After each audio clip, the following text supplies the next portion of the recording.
Whatever you might be expecting from a documentary with the eye-catching title of Tarzan's Testicles, it's unlikely to be quite what you get with Alexandru Solomon's disquieting, strange and peculiarly philosophical film.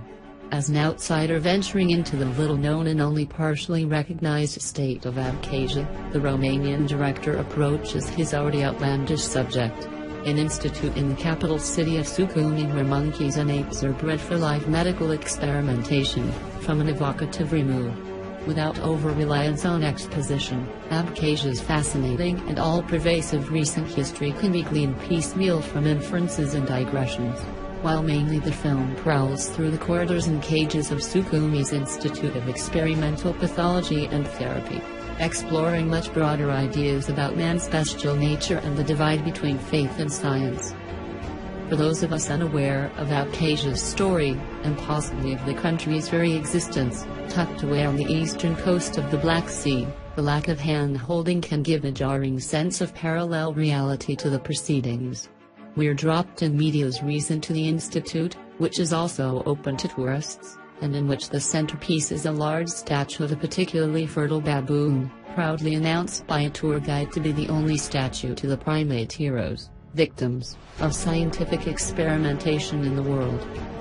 The rest of the institute looks like a dismal zoo, with bare, unadorned cages housing monkeys and apes of all different sizes and in various states of lethargy and decrepitude, miserable, emaciated prisoners for the most part. Indoors, the scene is even more disconcerting. The film in general will prove a very hard watch for animal lovers. Here, the handlers and the scientists administering injections of experimental drug treatments go about their business with a matter-of-fact, lo-fi efficiency that borders on the barbaric. But at the same time, the caretakers talk in sentimental terms about their charges. There's the woman who is fostering a baby monkey who is rejected by its mother, and another who insists that she will save her own favorite, Mitya, from experimentation. All this unfolds in deep erotic gorgos coolly detached, faintly sardonic photography, with a sense of wry detachment complemented by some pointed cuts from editor Sophie Reiter.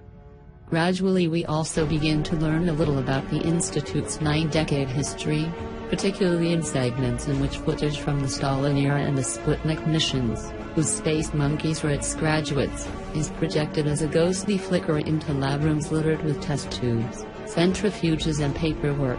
The institute was established in 1927, and its founder Ivanov comes across as a character straight out of H.G. Wells, a Russian doctor whose abiding obsession was to create an ape-human hybrid. There were even assertions that the famous Yeti was a result of his crossbreeding experiments in the Russian Gulag. But even this is only half the fascinating story that elliptically unfolds in this demanding but rewarding, multi-layered film. One might notice early on the odd detail that the majority of the Institute's employees, both scientists and zookeepers, are women. And while no explicit explanation is given, gradually more of the voiceover interviews start to refer to the war, by which they mean the conflict of 1992-93, during which, as a group of veterans proudly state, the tiny Abkhaz population of 100,000 drove off the forces from Georgia, a country of 4 million. This devastating conflict not only decimated the population but also saw atrocities occur on both sides. There is the sense that a place and a people so acquainted with human-on-human cruelty might well have little compassion left for animals. Indeed, one of the scientists talks with barely concealed disgust about how primates are the only creatures, aside from humans, who kill for no discernible reason, as though that in itself justified their being put to scientific use. Yet even the idea of sacrifice for the scientific good is complicated.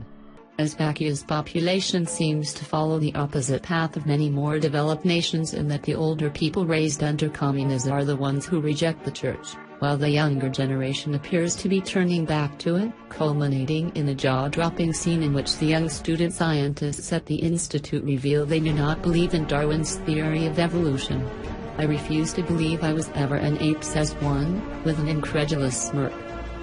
By the end, the institute has become an exemplar of Abkhazia itself, an uncanny microcosm reflecting a jumble of conflicting dichotomies, old and new, scientific and religious, kind and cruel, proud and pitiful, forward-thinking and backward-looking, that can somehow coexist within the same space, or even the same person.